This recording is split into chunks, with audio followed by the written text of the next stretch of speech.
సరిగ్గా ఊపిరి పీల్చుకోవడానికి కూడా చాలా కష్టం. జనరల్గా ఒక సామాన్య మనిషి చూడడం అన్నది జరగని పని.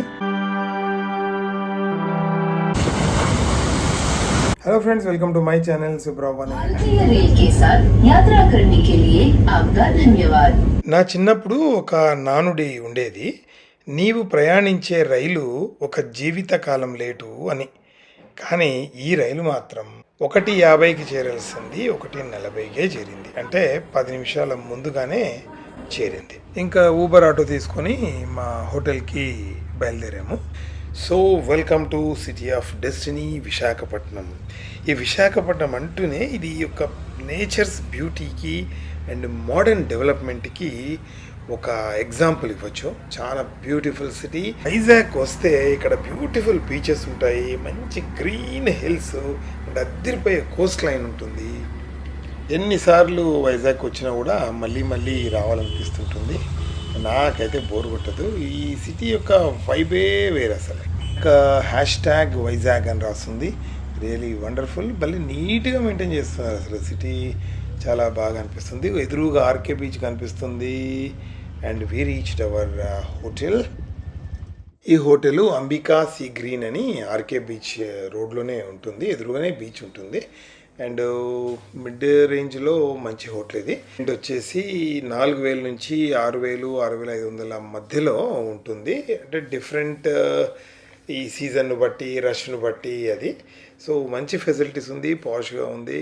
ఇది 4 స్టార్ హోటల్ అని ఈ యాప్లో అయితే మెన్షన్ చేస్తుంది. ఎదురుగానే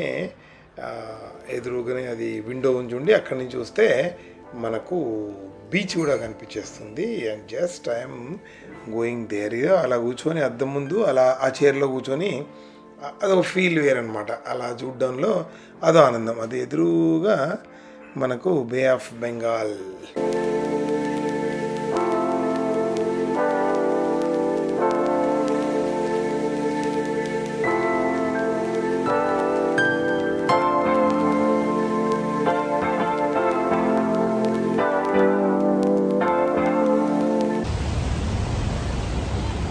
లంచ్ ట్రైన్లోనే అయిపోయింది కాబట్టి ఇంకా కొంచెం ఫ్రెష్ అయిపోయి డైరెక్ట్గా బీచ్కి వెళ్ళిపోయాము.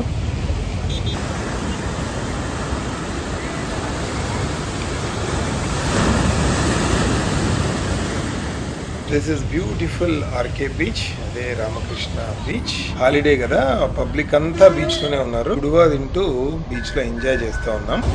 ఆర్కే బీచ్ను విశాఖపట్నం యొక్క అందాల హృదయం అనొచ్చు. ఇది విశాఖలోని అత్యంత ప్రసిద్ధ ప్రాంతము. యాక్చువల్గా విశాఖపట్నానికి చాలామంది వచ్చేది కూడా ఈ బీచ్ చూడడానికే. RK beach, Ramakrishna beach. ఇది బంగాళాఖాత తీరాన్ని అలంకరిస్తూ విస్తరించి ఉంది. మొత్తం ఈ తీర ప్రాంతం అంతా బే ఆఫ్ బెంగాల్. ఇది బంగాళాఖాతము.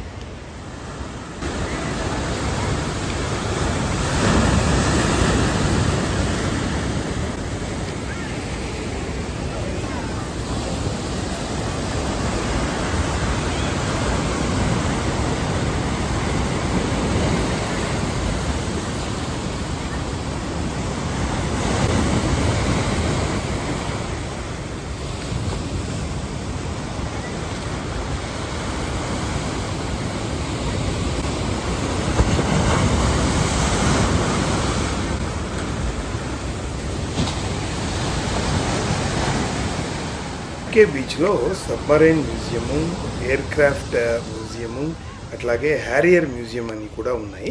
ఇవన్నీ మేము చూశాను, మీకు చూపిస్తాను. ఇది ఒరిజినల్ సబ్మరైన్. పాకిస్తాన్తో వార్లో కూడా పార్టిసిపేట్ చేసింది. దీని పేరు ఐఎన్ఎస్ కురుసురా. దీన్ని చూడాలనుకుంటే మనకు అడల్ట్స్కేమో 70 రూపాయలు, పిల్లలకు 40 రూపాయల టికెట్ ఉంటుంది.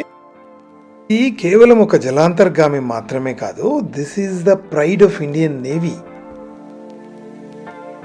సబ్మెరైన్ లోపలికి వచ్చాము. ఈ సబ్మెరైన్ రష్యాలో నిర్మించబడి 1969లో భారత నౌకాదళంలో చేరింది. 3 దశాబ్దాల పాటు సముద్రంలో అజేయంగా కాపలా కాస్తూ మన దేశాన్ని రక్షించింది. పాకిస్తాన్పై 1971లో జరిగిన యుద్ధంలో ఇది పార్టిసిపేట్ చేసింది. 2001లో దేశ సేవ నుంచి విరమణ చేసిన తర్వాత దీన్ని మ్యూజియంగా మార్చి ప్రజల ముందుకు తీసుకొచ్చారు. జనరల్గా ఒక సామాన్య మనిషి సబ్మరీన్ లోపల ఎలా ఉంటుందో అనేది చూడడం అన్నది జరగని పని. ఇప్పుడు ఎవరైనా సరే ఇది చూడొచ్చు. ఇది చూసిన తర్వాత మన నావికాదళం మన దేశ రక్షణ కోసం ఎంత కష్టపడుతుందో అన్నది తెలుసుకోవచ్చు. I salute Indian navy. Submarine లోపలికి వెళ్తేనే మనకు అసలు విషయం అర్థమవుతుంది. అక్కడ చిన్న చిన్న గదులు, ఇరుకైన మార్గాలు, పెద్ద పెద్ద మిషన్లు, ఒక్కొక్క స్టెప్ వేస్తుంటే మనకు ఒక విషయం అర్థమవుతుంది. మన సైన్యము, మన నావికులు ఎంత కష్టపడతారంటే అక్కడ ఆ ఇరుక్కున్న ప్లేసుల్లోనే, చిన్న చిన్న రూమ్లోనే అలాగే ఉండాలి, నెలల తరబడి ఉండాలి. ఎలా ఉంటున్నారో అసలు అర్థం కావట్లేదు. వాళ్ళ ధైర్యానికి, వాళ్ళ సాహసానికి అభివందనం. దేశ రక్షణ కోసం వాళ్ళు అంత కష్టపడుతున్నారు కాబట్టే మనం ఇక్కడ సుఖంగా ఉండగలుగుతున్నాం. సబ్మరీన్లో వాళ్ళు పడుకునే ఆ బెడ్రూమ్ చూడండి ఎలా ఉంది, ఎంత కష్టంగా ఉంది చూడండి. ఆ ఇరుకులో పడుకోవాలి వాళ్ళు. సబ్మరీన్ ముందు భాగంలో టార్పెడో రూమ్ అని ఉంటుంది. అంటే ఇక్కడ మిసైల్స్ అంటే క్షిపణులు అవన్నీ ఉంటాయి. శత్రువులపై క్షిపణులను ప్రయోగించే ప్రాణాంతక డేంజరస్ ప్లేస్ అన్నమాట ఇది. నెక్స్ట్ అక్కడి నుంచి అక్కడ ఆఫీసర్స్ వాళ్ళ రూమ్స్, రేడియో కమ్యూనికేషన్ సిస్టమ్స్ ఇవన్నీ ఉంటాయి. ఇక్కడ డైనింగ్ రూమ్ ఉంది చూడండి, బెడ్రూమ్ చూడొచ్చు.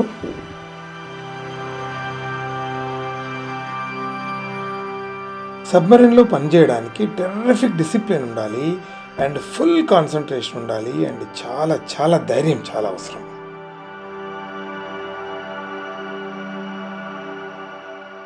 ఈ ఐఎన్ఎస్ కుర్సురా సబ్మరీను 74 మీటర్ల పొడవు, 10 మీటర్ల వెడల్పుతో ఉంటుంది.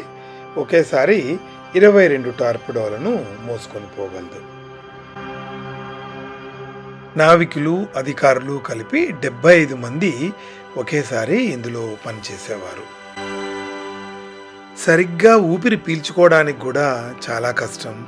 ఎందుకంటే పరిమితంగా ఉంటుందట గాలి, తక్కువ స్థలము. కానీ దేశం కోసం వారి నిబద్ధత మాత్రం అమోఘం. ఈ సబ్మరీన్ సేవలు ముగిసిన దీని స్ఫూర్తి, దీని గౌరవం ఎప్పటికీ తగ్గదు. ప్రతి సంవత్సరం వేలాది మంది పర్యాటకులు ఇక్కడికి వచ్చి దేశ రక్షణలో నావికుల త్యాగాలను స్మరించుకుంటారు. విశాఖపట్నం నగరానికి ఇది ఒక ప్రత్యేక గుర్తింపు. సముద్ర తీరంలో నిలిచి ఉన్న ఇది దేశభక్తికి ఒక చిహ్నం.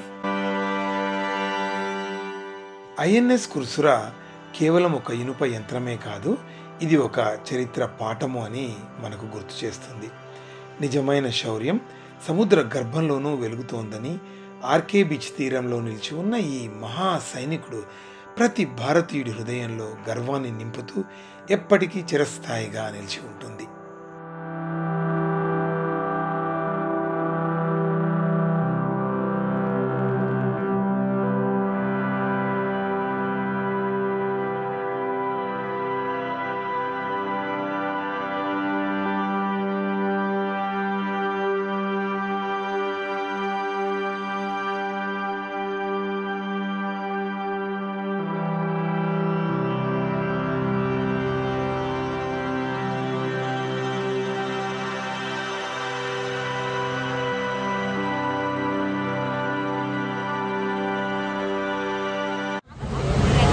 సబ్మరైన్ నుంచి బయటకు వచ్చేసాము.